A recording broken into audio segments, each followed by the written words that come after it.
Hola amigas y amigos, en esta ocasión Jesús nos invita a ser justos como Dios quiere. Dios nos libre de ser asesinos, ni siquiera de insultar a nuestros hermanos. Y si algo mi hermano tiene algún reproche, busca reconciliarte con él, pues de no hacerlo así tendremos que pagar el daño que le hemos proferido.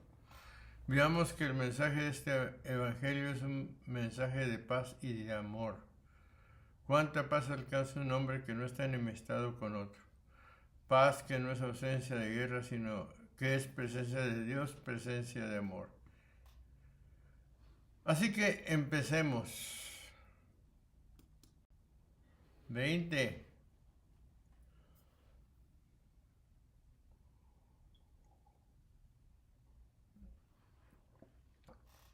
Os digo pues que si vuestra justicia no fuere mayor que la de los escribas y fariseos, no entraréis en el reino de los cielos. Con tan magnífico exordio que empezó a planificar la obra de la ley antigua y a anunciar a sus apóstoles que no les será posible entrar en el reino de los cielos si no aventajan a los fariseos en justicia. Esto es lo que manifiesta cuando dice, porque os digo que si vuestra justicia no fuera mayor, etc. Llama justicia aquí a la virtud universal. Entiéndase en esto el aumento de la gracia. A sus discípulos los consideraba todavía como ignorantes, pero quiere que sean mejores que los maestros en el Antiguo Testamento. No llamó inicuos a los escribas y a los fariseos, porque no negó que tenían justicia. Considera también que estas cosas confirma el Antiguo Testamento delante de sus apóstoles, comparándolo con el Nuevo, resultando el más y el menos dentro del mismo género. La justicia de los escribas y los fariseos son los mandamientos de Moisés.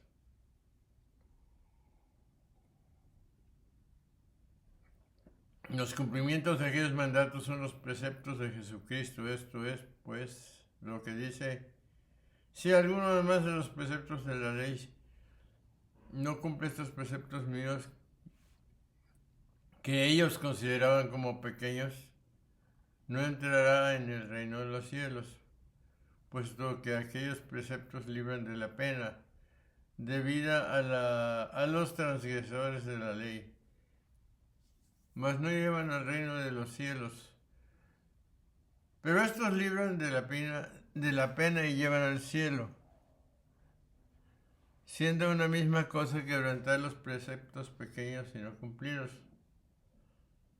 Porque dice arriba del que los quebranta, que se llamará pequeño en el reino de los cielos, y ahora dice que no los cumple, que no entrará en el reino de los cielos. Pero entiende que ser pequeño en el reino es lo mismo que no entrar en él.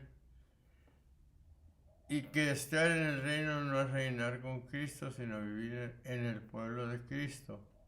Como si dijese del que no cumple, que estará entre los cristianos, pero será un cristiano pequeño. Y el que entra en el reino participa del reino con Jesucristo. Por lo tanto, este no entra en el reino de los cielos, no tendrá gloria con Jesucristo. Sin embargo, estará en el reino de los cielos, esto es, en el número de aquellos sobre quienes reina Jesucristo, que es el Rey de los cielos, o como dice en otro lugar, si vuestra justicia no fuese mayor que la de los escribas y de los fariseos, esto es, de aquellos que no practican lo que enseñan, porque de ellos ya ha dicho San Mateo, dicen y no hacen, Mateo 23:3, como si dijese, si no abundase vuestra justicia de modo que no quebrantéis, sino más bien hagáis lo que enseñáis, no entraréis en el reino de los cielos. Antes entendía el reino de los cielos donde están ambos, el que no practica lo que no enseña y el que lo practica. Pero el primero se llama pequeño y el segundo grande, por lo que se entiende como reino de los cielos a la iglesia presente. Aquí se entiende el reino de los cielos, donde entra aquel que cumpla la ley. Esta es la iglesia tal como será en la otra vida. Este nombre del reino de los cielos que con tanto interés nombra a nuestro Señor, no sé si alguno lo habrá encontrado escrito en los libros del Antiguo Testamento.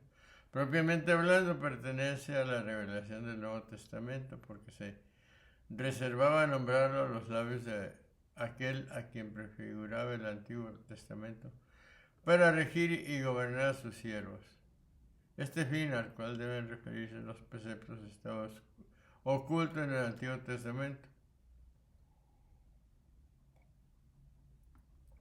aunque ajustados a él vivían los santos que veían su revelación futura. Vuestra justicia, este versículo casi con toda certeza procede de la redacción de Mateo, sirve de encabezamiento temático para el resto del capítulo. Una rectitud o justicia más abundante. El sentido de la abundancia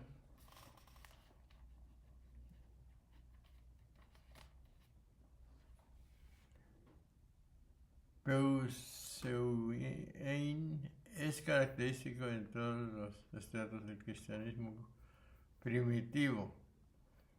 Para Mateo, la esencia de lo que Jesús ha traído es una justicia más elevada, una ética superior.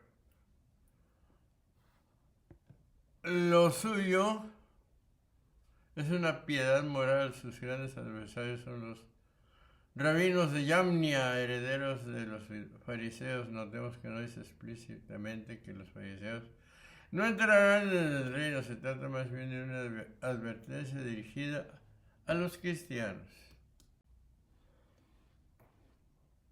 21. Oísteis que fue dicho a los antepasados: no matarás. El que matare será reo de condenación. Casi todo lo que el Señor aconsejó o mandó precedido de estas palabras, Mateo 19:23. Yo pues os digo, se encuentra en aquellos libros antiguos. Pero como no comprendían que el homicidio era otra cosa más que la destrucción de un cuerpo humano, el Señor les manifestó que todo movimiento malo que pueda contribuir a hacer daño al prójimo debe considerarse como homicidio. Por esto añade: oísteis que fue dicho a los antiguos: no matarás. Queriendo Jesucristo manifestar que el mismo Dios que habló en la ley es el que ahora manda en la gracia, pone a la cabeza de sus preceptos aquel que en la ley antigua se ponía el primero, esto es, antes de los prohibitivos, contra el prójimo. El precepto no matarás no expresa, como opinan los maniqueos, la prohibición de arrancar una caña o matar un animal sin razón, puesto que por ordenación justísima del Creador, su vida y su muerte están sometidas a nuestras necesidades. Por ello debemos entender que todo lo dicho se refiere al hombre. No matarás a otro, ni tampoco a ti, pues el que se mata no hace otra cosa más que matar a un hombre. De ningún modo obraron contra este mandamiento los que por orden de Dios hicieron la guerra, ni tampoco cometen crimen aquellos que, ejerciendo la autoridad legítima, castigan a los criminales por razones justas. A Abraham no se le consideró como culpable de crueldad, sino más bien se le alaba con el nombre de piadoso cuando quiso matar a su hijo por obedecer a Dios. Se exceptúan aquí aquellos a quienes Dios manda matar por mandamiento expreso, o por cumplir con la ley, o por librar a otra persona. No matar aquel que obedece al que manda, como aquellos que prestan su ayuda al que ejerce la justicia. Tampoco debe considerarse como homicida a Sansón, que sucumbió bajo las riendas con todos sus enemigos, porque el mismo Espíritu que por medio de él hacía milagros había sido quien le había dado esa orden, aunque de manera oculta.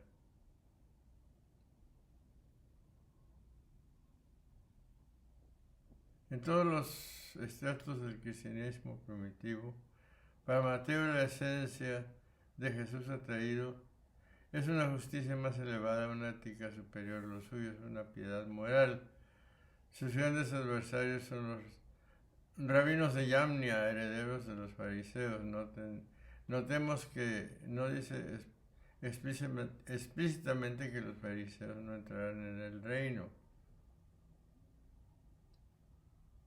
Se trata más bien de una advertencia dirigida a los cristianos. Habéis oído, presupone una audiencia que ha sido formada en la ley judía, que se dijo, el verbo es un pasivo teológico, Dios dijo. A los antepasados se refiere a la generación del Sinaí, que por primera vez escuchó la ley de Moisés, no matarás. Éxodo 20:13, Deuteronomio 5:17. La ley bíblica se expresa de forma apodíctica y casuística. La apodíctica toma la forma familiar, no harás del decálogo. La casuística utiliza expresiones, si alguno, quien quiera que, o en el caso de que. En nuestro texto nos encontramos con un mandato apodíctico seguido por una ley casuística. Quien quiera que cometa un asesinato será llevado a juicio. Se trata de una interpretación tradicional del mandamiento.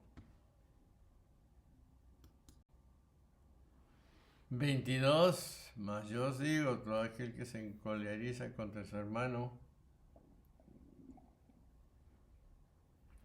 merece la condenación. Quien dice a su hermano racá, merece el Sanedrín. Quien le dice necio, merece la gehenna del fuego.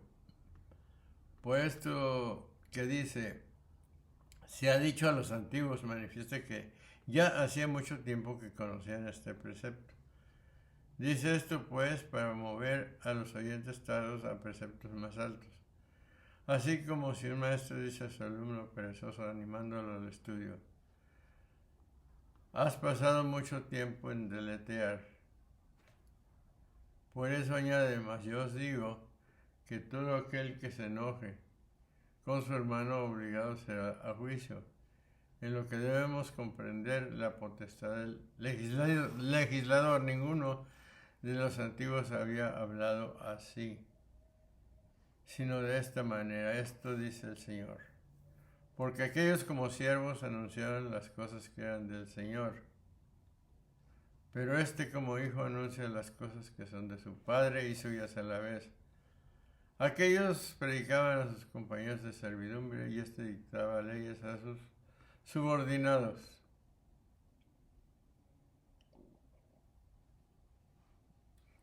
Dos son los pareceres de los filósofos acerca de las pasiones del alma.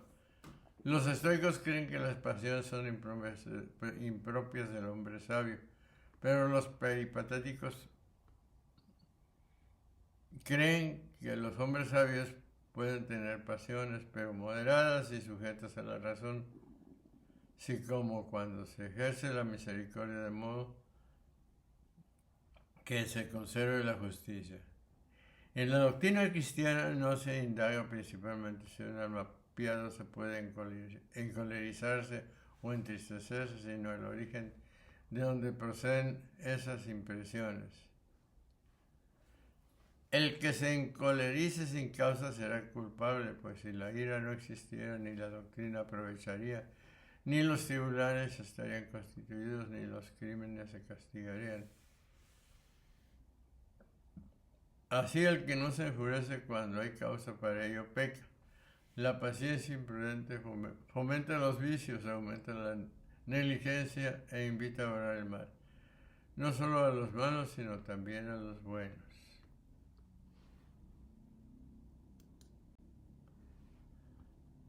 (23)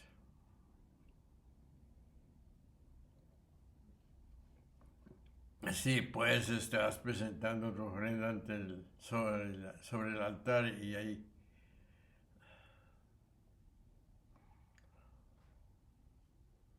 te acuerdas de que tu hermano tiene algo que reprocharte. Si no es lícito enfurecerse contra su hermano ni decirle racán ni necio, mucho menos debemos tener ninguna animadversión que pueda degenerar en odio, y por eso añade, por tanto, si fueres a ofrecer tu ofrenda al altar allí, recordarás que tu hermano tiene alguna cosa contra ti. No dijo si tú tienes algo contra tu hermano, sino si tu hermano tiene algo contra ti, como imponiéndote con más dureza la necesidad de reconciliarte. Entonces él tiene algo contra nosotros si le hemos ofendido en algo, pero nosotros tenemos algo en contra de él. Si él nos ha ofendido, en cuyo caso no es necesario procurar su reconciliación, no pedirás el perdón a aquel que te hace una ofensa, sino que lo que haces es perdonarlo. Como deseas que Dios te perdone, perdona también a tu hermano. Pero si aquel te ofendiera y fuese el primero en pedirle el perdón, adquirirás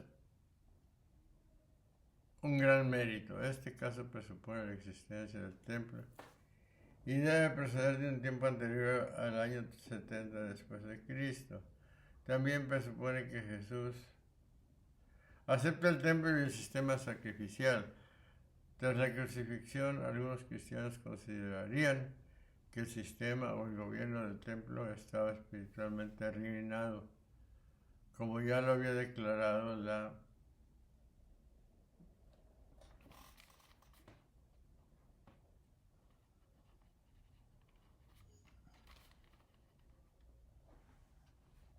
comunidad de Qumran, aunque otros seguirían asistiendo a su culto primero.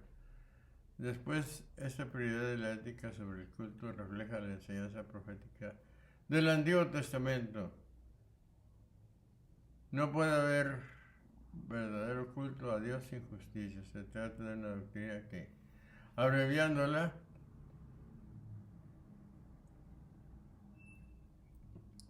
se denomina monoteísmo ético y que a menudo se considera el centro del Antiguo Testamento, puesto que la justicia perfecta se nos escapa hasta la llegada del reino.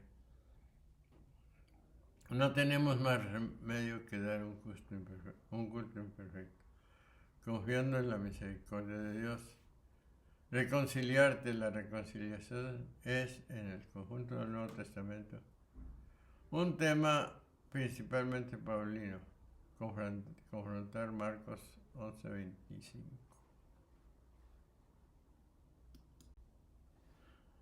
Deja allí tu ofrenda delante del altar y ve primero a reconciliarte con tu hermano, y entonces ven y presenta tu ofrenda. Pero si alguno no procura reconciliarse con él por amor al prójimo, lo induce a esto para que sus buenos oficios no queden incompletos, especialmente si se verifican en un lugar sagrado. Por eso añade, deja ahí tu ofrenda delante del altar y ve primeramente a reconciliarte con tu hermano. El Señor no quiere recibir el sacrificio de los que están enemistados de aquí. Podéis conocer cuán grande es el mal de la enemistad, por lo cual se rechaza aún aquello, en virtud de lo cual se perdona la culpa. La misericordia del Padre es el que ofende, que atiende más a nuestro provecho que al honor del culto. El cristiano, como nos lo muestra este evangelio, es una persona con criterios muy diferentes a los del mundo, y va llevando un verdadero progreso en su conversión. Y es que el cristiano no es solamente una persona buena que no mata, que no roba, que cumple la ley de Dios, sino que es ante todo un hombre o una mujer que están en busca de la santidad, de la perfección, para que no cabe ni siquiera el insulto del hermano. Es alguien que encuentra en la reconciliación el verdadero camino hacia la paz, y para quien la celebración del culto es más que otra cosa, un encuentro profundo con Dios y con los hermanos. 25. Ponte en paz sin tardar con tu adversario mientras vas con él por el camino. No sea que él te entregue al juez y el juez al alguacil y te pongan en la cárcel. El Señor quiere que no pasemos ningún tiempo sin acudir a Él con la intención de perdonar. Por ello nos mandó reconciliarnos con nuestro enemigo en el camino de la vida, no sé que al tiempo de la muerte nos vayamos sin terminar la paz comenzada. Por ello dice, acomódate luego tu contrario mientras que tú estás con él en el camino, no sé que tu contrario te entregue al juez. Como no tenemos en los códices latinos la palabra consentiens en los griegos, se ha escrito eunon, que quiere decir benigno, o benévolo. Si pensamos quién sea nuestro contrario, con quien se nos manda a ser benévolos, debemos creer que es o el diablo, o el hombre, o la carne, o Dios, o su ley. El diablo no me parece que sea aquel con quien se nos manda a ser benévolos o estar en amistad donde hay benevolencia, allí hay amistades. Y nadie puede mandarnos que tengamos amistad con el diablo, ni tampoco conviene estar conforme con él, puesto que hemos renunciado a su trato y le hemos declarado la guerra. Ni tampoco debemos consentir con él, porque el haber estado conformes con él alguna vez ha hecho que caigamos en tantas miserias. Algunos dicen que manda el Salvador que seamos benévolos con el demonio, por culpa de esto, porque hay quien dice que debe ser atormentado por nosotros. Cuando consentimos en sus tentaciones, otros dicen con más precaución que nosotros en el bautismo. Hacemos una especie de pacto con el demonio renunciando a él, pero si respetamos este pacto nos hacemos benévolos y conformes con nuestro enemigo y no seremos encerrados en la cárcel. 26. En verdad te digo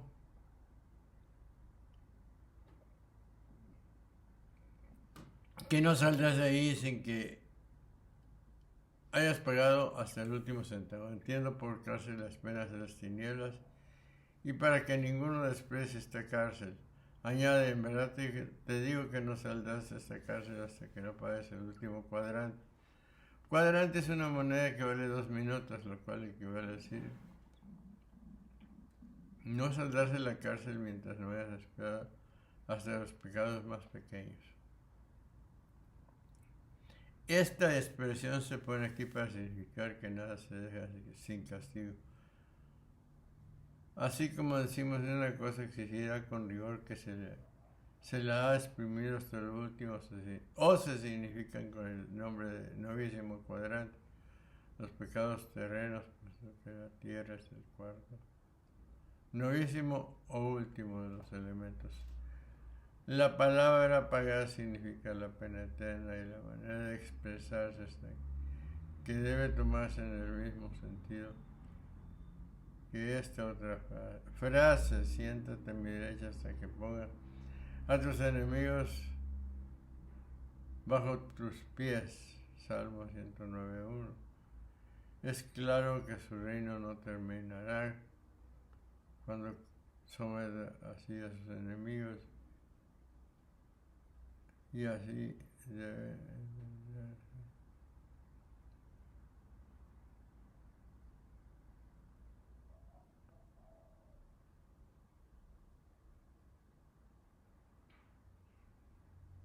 Bien.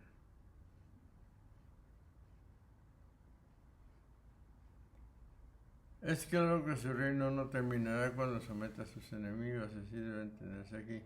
No saldrás de ahí hasta que no pagues hasta el último cuadrante, como si dijera que nunca saldrá de ahí porque pagará siempre el último cuadrante mientras duren las penas eternas debidas a los pecados de su vida.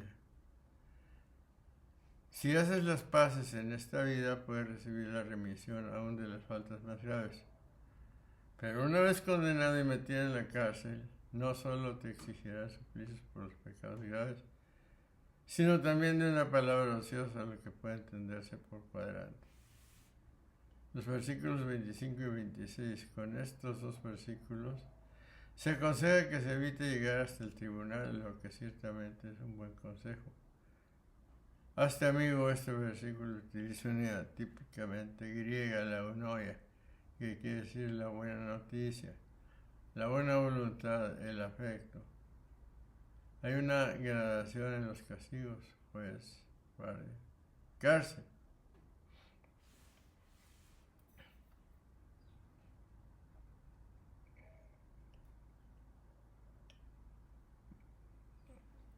Amigas y amigos, hemos llegado al final de este análisis donde Jesús nos invita a ser justos. Como Dios quiere, Dios nos libre de ser asesinos, ni siquiera de insultar a nuestros hermanos. Y si mi hermano tiene algún reproche, busca reconciliarte con él, pues de no hacerlo así tendremos que pagar el daño que le hemos proferido. Veamos que el mensaje de este evangelio es un mensaje de paz y de amor. ¿Cuánta paz alcanza el hombre que no está enemistado con otro? Paz que no es ausencia de guerra, sino que es presencia de Dios. La presencia de amor, que Dios nos permita vernos, oírnos.